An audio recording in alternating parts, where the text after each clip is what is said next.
광주 가톨릭 평화방송 향기로운 오후 주님과 함께 잘 청취하고 있습니다. 사랑합니다. 최고입니다. 감사합니다. 앞으로도 늘 애청할게요. 여러분은 지금 향기로운 오후 주님과 함께를 함께하고 계십니다. 방송 잘 듣겠습니다. 응원합니다. 하나, 둘, 셋. 파이팅! 우리는 하느님께 바치는 그리스도의 향기니까요.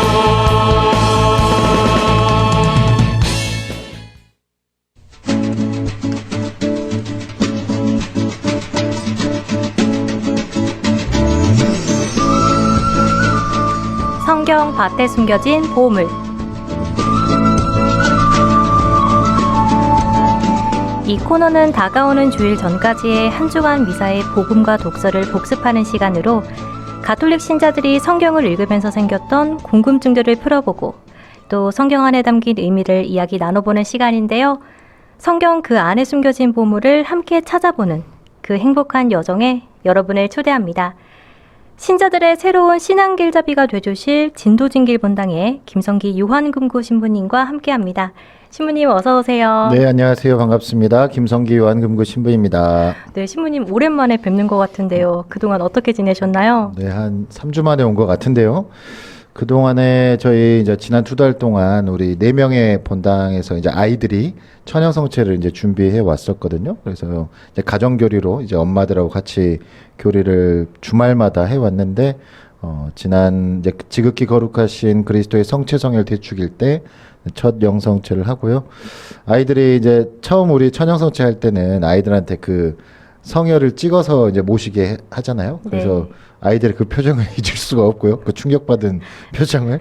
근데 이제 아이들이 성체만 모셨을 땐 또 너무 이런 표현 좀 그렇지만 맛있대요. 그래서 네. 애들이 뻥튀기 정도로 생각하는 거 아닌가 모르겠는데 아무튼 그렇게 아이들이 좀 신앙에 한 걸음 더 다가가는 모습이 참 사랑스럽고 좋은 그런 요즘을 보내고 있었습니다. 네, 신부님 사목활동으로 바쁜 요즘을 보내셨던 것 같은데요. 또 지난주에는 김영남 신부님께서 특별 출연을 해주셨습니다. 방송은 한번 찾아보셨을까요? 네, 그럼요. 제가 정말로 좋아하고 또 존경하는 우리 선배 또 형 신부님이시고요. 뭐 신부님께서도 아마 그 방송 중에 잠깐 언급하셨던 것 같은데 제가 유학 나갔을 때 이제 먼저 그 전에 유학하고 계셨고 제가 잘 적응할 수 있도록 또 저희가 같은 학교를 입학을 해가지고 신부님께서 정말 많은 것을 배려해 주시고 알려주시고 또 가르쳐 주셔서 항상 감사한 마음이고 또 더구나 저 하루 쉬라고 방송 출연까지 또 신학교 이제 방학에 하셔서 좀 여유가 있으셨을지 모르겠는데 해주셔서 너무 감사했고요. 신부님께서 항상 건강하시면 좋겠다라는 그런 마음으로 뵀습니다. 따로 연락을 드리려고 했는데 또 저도 바쁘다 보니까 네. 깜빡했는데 연락 한번 드리도록 하겠습니다. 네, 좋습니다. 성경 밭에 숨겨진 보물은 여러분의 참여로 이루어집니다. 여러분께서 나누고 싶은 성경 묵상과 궁금증 그리고 신청곡까지 여러분의 다양한 의견들 남겨주셨으면 합니다.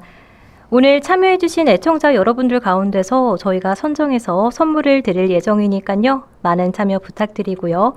자, 그럼 성경 밭에 숨겨진 보물에 참여하실 수 있는 방법을 신부님께서 소개를 좀 해주시겠어요? 네, 100원의 정보 이용료가 있는 휴대전화 문자 메시지 샵 5005번 우물정자 누르시고 5005번으로 보내주시면 되고요.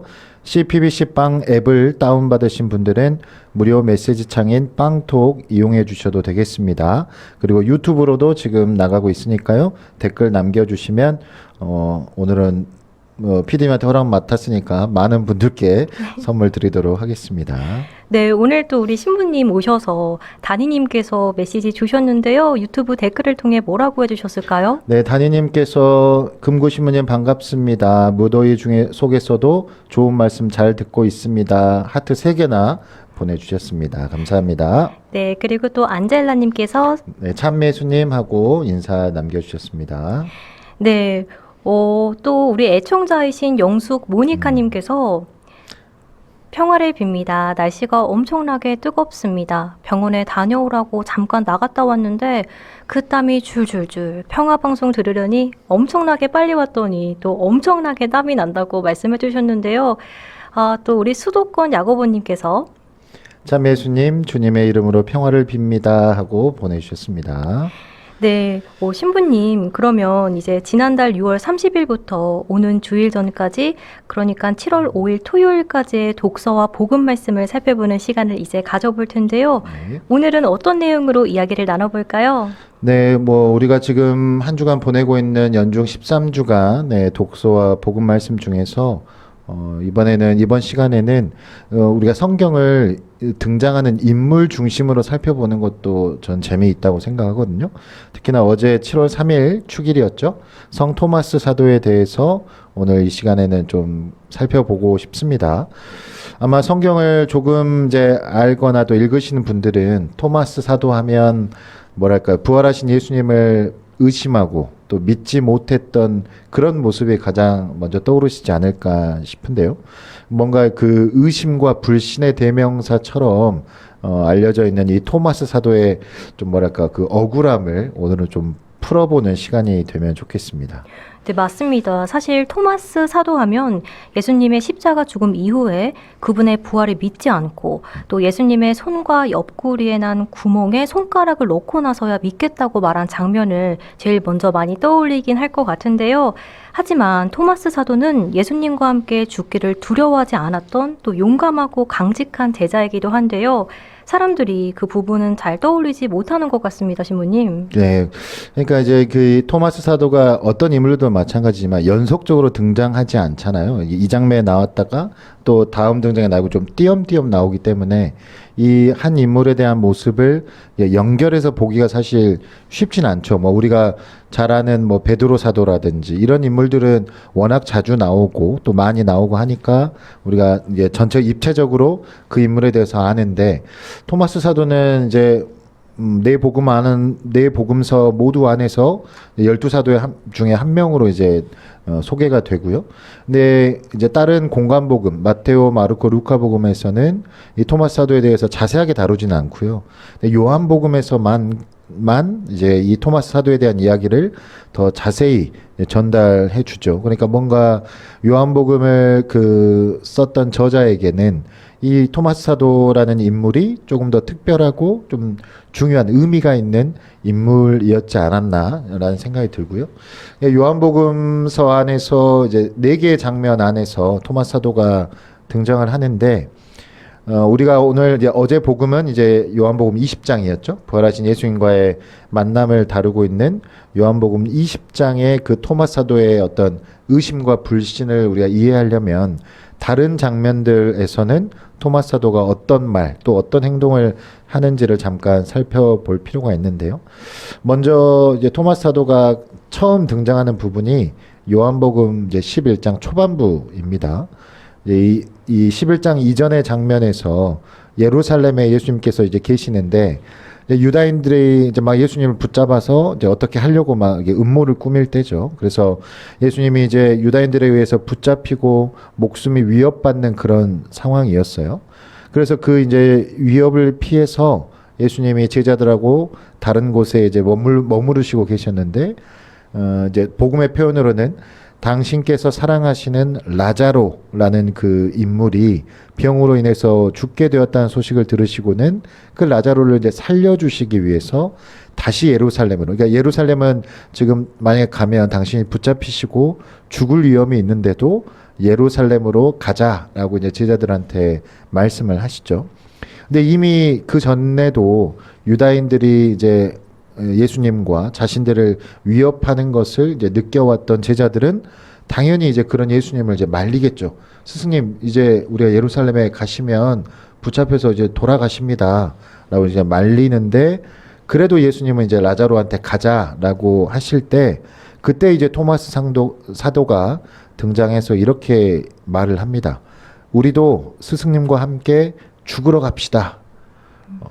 다른 제자들처럼 토마스 사도는 왜 예수님이 그렇게 위험한 예루살렘으로 굳이 가시려고 하는지 그 명확한 의도나 목적을 제대로 이해하고 있지는 못해요. 하지만 반면에 조금 투박하기는 하지만 우리도 스승님과 함께 죽으러 갑시다 라고 이야기하면서 예수님을 위해서라면 자신의 목숨도 함께 바칠 그 각오와 어떤 충실한 제자로서 스승이 가시는 길을 끝까지 함께 하겠다라는 그런 의지를 이제 보여주는 거죠.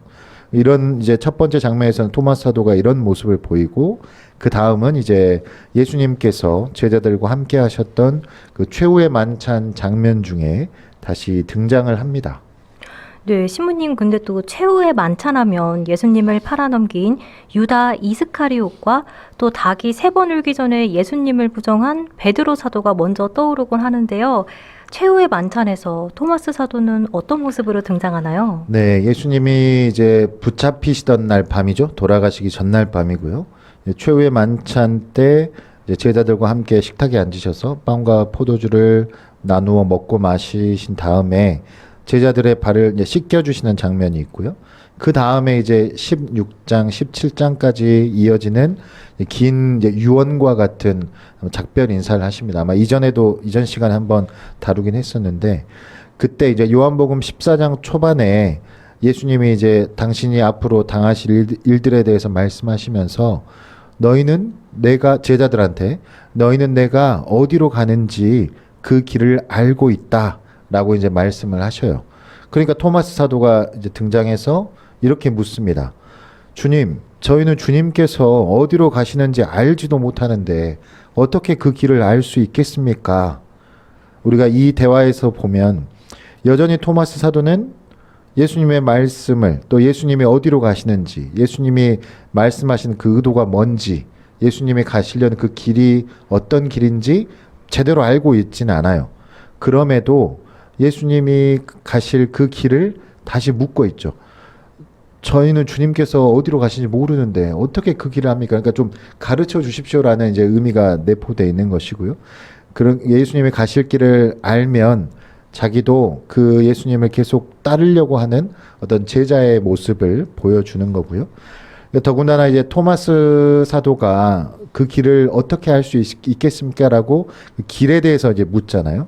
그래서 이 토마스 사도의 길에 대한 질문은 우리가 아주 잘 알고 있는 아주 유명한 예수님의 그 자기 계시, 나는 뭐뭐다, 나는 포도나무다라고 하는 예수님의 자기 계시를 이제 이끌어내는 역할을 하게 된 거죠. 토마스의 이 질문 다음에 예수님께서 이렇게 말씀하시거든요. 나는 길이요 진리요 생명이다. 나를 통하지 않고서는 아무도 아버지께 갈 수 없다라고 아주 유명한 예수님의 이 말씀을 이끌어내는 역할을 토마스 사도가 또 하고 있었던 겁니다. 네, 신부님, 근데 우리도 스승님과 함께 죽으러 갑시다 라고 외친 모습과 또 최후의 만찬 중에 예수님이 가시는 길을 물어보는 토마스 사도의 모습에서 공통점이 있다고요? 그러니까 지금까지 살펴본 이 두 장면 속에 토마스 사도는 각각 다른 어떤 말을 하지만 공통적인 모습을 이제 보여주죠. 그러니까 예수님이 하시는 행동이나 말씀에 대해서 완전한 이해를 갖고 있진 않아요. 좀 덜 알고요. 덜 안다기보다는 잘 이해하지 못하고 하긴 그렇긴 하지만 뭔가 그래도 예수님의 어떤 충실한 제자로서 그분의 길을 뒤따르고 내가 죽음을 각오하고서라도 예수님과 함께 끝까지 하겠다는 어떤 다짐과 의지를 공통적으로 이제 보여주고 있는 거죠. 네, 그럼 성경 속에 등장하는 이 토마스 사도가 또 등장하는 다른 장면은 없나요? 네, 저희가 지금 요한복음 11장, 14장, 그리고 이제 나머지 두 장면이 요한복음 20장과 21장인데요. 우리가 좀 더 살펴볼 것은 20장 내용이니까요. 21장 이제 2절에 이제 간단하게 이제 다른 제자들하고 함께 이제 소개로만 이제 등장을 해요. 근데 이제 이 소개 순서도 보면요. 우리가 어떤 거를 이제 작성하다 뭘 할 때 좀 중요도에 따라서 이제 그걸 쓰는 경향들이 아마 일반적으로 있을 것 같은데, 이 요한복음 21장 2절에서 토마스 사도를 소개하는 순서를 보면 시몬 베드로 다음에 이제 소개가 돼요. 쌍둥이라고 불리는 토마스라고 이제 두 번째 자리에 위치를 하는데, 시몬 베드로는 우리가 알다시피 이제 예수님의 수제자, 으뜸 가는 이제 제자였고, 그 다음 소개 자리에 토마스가 있는 거죠. 이렇게 보면 요한복음 이제 저자에게는, 그리고 아마도 이 요한복음을 읽게 될 독자들에게는 토마스 사도가 이렇게 의미 있고 중요한 인물이다라는 것으로 인식되게끔 이렇게 하지 않았을까라는 그런 생각도 듭니다. 네, 예수님께 하느님의 나라의 열쇠를 부여받고 제1대 교황이 된 베드로 사도 다음으로 호명된 사도가 이제 토마스 사도인 것 같은데요. 우리가 흔히 초등학교에서 반장 다음에 또 부반장을 또 부르지 않나요, 신부님? 네네. 12제자 가운데서 토마스 사도가 가진 무게감을 미루어 짐작할 수 있을 것 같습니다. 오늘 특별히 살펴볼 성경 구절은 연중 13주간의 독서와 복음 말씀 가운데가 어제였죠. 성 토마스 사도 축일의 복음 말씀인 요한복음 20장 24절부터 29절의 내용인데요. 해당 구절에서 어떤 내용을 묵상해 봐야 할까요? 네, 일단 우리가 방금 앞서 이제 제가 이야기 나눴던 것처럼 토마스 사도가 가지는 이 인물이 가지는 어떤 특징들, 예수님의 말씀을 인간적인 어떤 이해력의 한계로 다 이해하고 있지는 못하지만 그럼에도 예수님의 제자로서 끝까지 예수님을 따라가겠다, 죽음까지도 불사하겠다라는 어떤 의지와 다짐을 가지고 있다라는 것을 기억하시면서 우리가 이제 지금 살펴보려는 요한복음 20장에서 왜 토마스 사도가 그런 인물이었는데 왜 다른 제자들의 증언을 믿지 못하고 부활하신 예수님에 대한 어떤 의심과 불신을 드러냈는지를 함께 이해해 보고 싶은데요. 요한복음 20장은 이제 예수님께서 부활하신 장면이 있었고요. 그 다음에 이제 마리아 막달레나가 제자들한테 가서 주님을 뵈었습니다라고 하고 나서 이제 제자들이 모여 있는데 그 제자들 중에 이제 토마스 사도는 빠져 있었죠. 그 자리에 없었고 나머지 제자들한테 나타나셔서 이제 부활하신 예수님과 만남이 있었고요. 그러니까 이제 그렇게 부활하신 예수님을 직접 이제 만나게 된 제자들이 그 기쁨으로 가득 차서 토마스 사도에게 뭐 어떤 말투로 했는지 모르지만 아마 살짝의 어떤 자부심과 좀 놀림이 있지 않았을까 싶은데 우리는 주님을 배웠소라고 아주 이제 당당하게 이제 말할 수 있게 된 거죠. 근데 토마스 사도는 그 자리에 없었잖아요. 그러니까 그 마음이 어떤 마음이었을지를 이 토마스 사도가 평소에 가졌던 어떤 특징들을 통해서 이제 이해해 볼 수 있는 거죠. 그러니까 토마스 사도가 정말로 그 제자들이 전하는 것처럼 예수님이 부활하셨다라는 이 증언을 믿지 못한 것이 아니라 오히려 그토록 이제 평소에도 예수님을 끝까지 따르고 싶었고 정말 어떻게든 예수님과 끝까지 함께하고 싶었던 이 토마스 사도도 다른 제자들처럼 그렇게 부활하신 주님을 만나고 싶었고 정말 다시 살아나신 스승님을 만난 그 기쁨으로 자기도 그렇게 벅차고 가득 차고 싶지 않았을까. 그러니까 의심하고 믿지 못하는 것이 토마스의 진짜 마음이 아니라 오히려 더 누구보다도 더 어쩌면 부활하신 주님을 만나고 더 이렇게 깊이 알게 됨으로써 정말 그 굳건한 믿음, 정말 충실한 제자로서 살고 싶었던 게 아닐까. 그러니까 토마스는 어떤 이해력의 한계는 가지고 있더라도 언제나 예수님을 그렇게 뒤따르고자 하는 충실한 모습이 있었잖아요. 그러니까 그런 모습을 비춰봤을 때 토마스의 어떤 의심과 믿지 못함은 그 자체로 부정적인 어떤 의미로 우리가 이해하기보다는 자신의 부활하신 주님, 정말 자신의 하느님을 만나고 더 굳은 믿음을 얻고자 하는 그런 열망과 간절함에서 나온 그런 반응이 아니었을까 생각이 됩니다. 그렇게 토마스 사도는 뭔가 우리가 바람에 흔들리면서 피는 꽃처럼 그리고 바늘이 흔들리면서 올바른 방향, 정북 방향을 찾아가는 어떤 그 나침반의 바늘처럼 그렇게 토마스 사도는 그렇게 조금은 의심하고 흔들리고 뭐 믿지 못하는 모습을 통해서라도 정말로 나의 주님, 나의 하느님을 만나고 싶었던 게 아닐까 그런 생각이 듭니다. 네, 맞습니다. 사실 정말 간절히 원하는 어떤 일이 일어났을 때 사람들은 종종 이게 꿈인지 생시인지 확인할 수 있게끔 볼을 또 꼬집어 달라고도 말을 하잖아요. 확인하고자 한다는 것은 때로는 의심보다는 너무 간절하고 기뻐서 나오는 행동이기도 하니까요. 네. 그래서 그렇게 간절한 어떤 열망을 정말 부활하신 나의 주님, 나의 스승님을 만나고 싶은 그런 마음을 지닌 토마스 사도에게 부활하신 예수님께서 이제 요한복음 20장 24절부터 29절 이 장면 안에서 다시 나타나시죠. 제자들 앞에 나타나시고 토마스 사도의 그 바람 그대로 토마스 사도 그랬잖아요. 나는 그 부활하신 주님의 손, 발, 옆구리의 상처를 만져보지 않고는 믿지 못하겠다. 정말 그 바람 그대로 예수님께서는 당신의 손과 발, 또 옆구리의 상처, 정말 그 가장 당신으로서는 가장 고통스럽고 아픈 당신의 그 상처를 보여주고 또 만지라고 하시면서 의심을 버리고 믿어라라고 이제 말씀을 하시죠. 이 장면은 토마스 사도에게뿐만이 아니라 저희는 이제 지금 2000년대를 살고 있는 우리는 예수님을 직접 만나지도 들어보지도 못했잖아요. 다만 이 복음에서 전해지는 예수님의 모습을 보고 우리는 예수님을 믿고 살아가는 신앙인들인데 마치 우리 모두에게도 그렇게 보여주시고 우리에게 말씀하시는 것처럼도 느껴집니다. 나의 이 못에 꿰찔린 이 상처를 보라고. 이 상처는 바로 내가 사랑하는 너를 위해서, 가장 사랑하는 너희 모두를 위해서 내가 이렇게 나의 사랑을 보여준 흔적이라고. 그러니까 예수님은 나도 너만큼, 아니 너보다 더 많이 이렇게 함께 아파하고 있으니까 이제 더 이상 내가 없다고 생각하지 말고 나의 이 간절한 사랑을, 너희를 향한 사랑을 좀 믿어달라고 우리에게 당신의 상처를 보여주시면서 말씀하시는 것처럼 저는 이제 묵상을 했고요.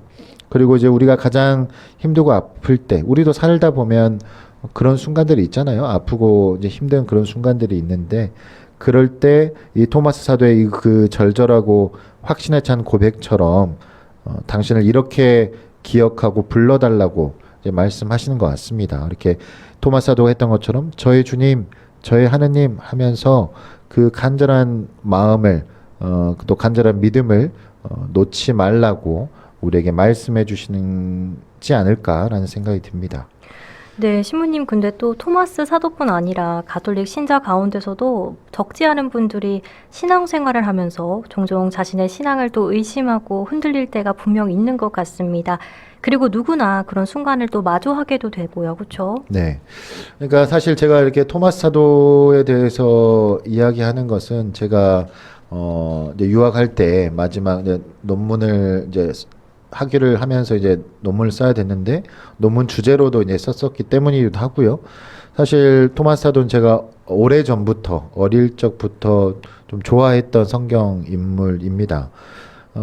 저도 이제 어릴 때 세례를 받았고 초등학교 때 복사단 활동도 뭐 나름 재밌게 열심히 했고요. 그래서 신앙에 대한 어떤 의심이나 고민 없이 정말 성당을 나가는 것만으로도 정말 행복하고 좋다, 즐겁다 이런 느낌이 있었는데 이제 중학생이 되면 이제 다들 누구나 질풍노도의 시기가 뭐 제가 꼭 뭐 그런 의미는 아니더라도 중학생이 되고 이제 머리가 조금 컸다고 이제 성당을 이제 의무적으로 나오긴 하지만 정말 하느님이라는 분이 계시는지 또 우리가 미사 중에 모시는 그리스도의 몸 하면 아멘 하고 받아 모신 이 성체가 정말 예수님의 몸이 맞는지 그런 의문들이 들 때가 있더라고요. 근데 뭐 이거를 어디서 좀 막 쉽게 뭐랄까 속 시원하게 풀기가 쉽진 않잖아요. 근데 그러던 중에 오늘처럼 어제 그 미사 때처럼 요한복음 20장 24절부터 29절의 말씀 안에서 토마스 사도의 이제 이야기를 접하게 됐고요. 그렇게 저의 주님, 저의 하느님이라고 외치는 이 토마스 사도의 확신에 찬 신앙 고백이 그 뭐 중학생이었지만 제 마음에 좀 남았습니다. 그래서 중학생 때부터 사제가 되고 나서도 항상 우리가 미사 중에 이제 사제가 예수님의 몸과 예수님의 피를 이렇게 들잖아요. 거양성체, 거양성혈이라고 하는데 그렇게 높이 올려진 성체와 성혈을 바라보면서 마음속으로 항상 저의 주님, 저의 하느님 이렇게 3번씩 제 나름의 신앙 고백을 그 순간에 하는 거죠.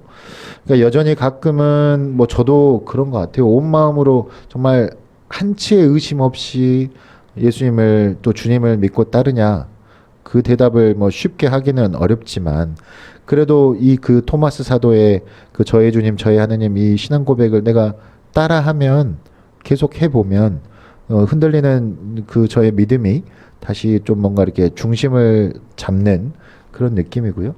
아마 이 많은 신자분들께서 이 토마스 사도의 이야기를 들으면 왠지 모르게 나도 이 토마스 사도의 입장과 마음에 좀 더 공감이 되고 좀뭐 이해가 되고 하는 것은 이런 것 때문이 아닐까 싶어요. 이게 의심하고 믿지 못하는, 이게 부활하신 예수님을 나도 만나면 더 확신을 가질 것 같고 더 강한, 더 단단한 믿음을 가질 것 같은데 그렇지 못하는, 혹은 그걸 우리가 쉽게 느끼지 못하기 때문에 그런 이제 토마스 사도의 어떤 입장과 마음에 우리가 좀 더 이해가 되는 것 같고, 우리가 항상 흔들리지 않고 뭔가 단단하고 굳건한 어떤 이 믿음보다는 때로는 우리가 의심도 할 수 있고 또 흔들리는 믿음을 우리는 누구라도 가지고 있기 때문이기도 하겠죠.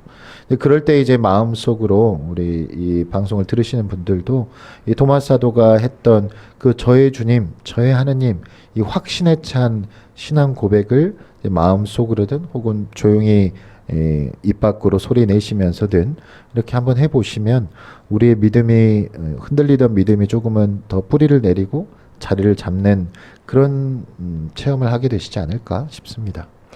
네, 성경 밭에 숨겨진 보물 코너에서는 애청자분들이 직접 문자로 남겨주신 성서적 궁금증을 함께 풀어드리겠습니다. 오는 주일부터 다음 주 금요일까지 매일 미사의 독서와 복음을 읽으면서 잘 이해가 되지 않았던 부분과 함께 여러분의 묵상 등을 문자나 빵톡으로 남겨주시기 바랍니다. 신부님 참여 방법을 다시 한번 알려주시겠어요? 네, 휴대전화 문자 메시지 우물정자 누르고 5005번 100원의 정보 이용료가 있는 샵 5005번 또는 스마트폰 어플 CPBC빵의 빵톡으로 보내주셔도 되고요. 또 유튜브 댓글로 여러분들의 물음이나 혹은 묵상들 남겨주시면 좋겠습니다.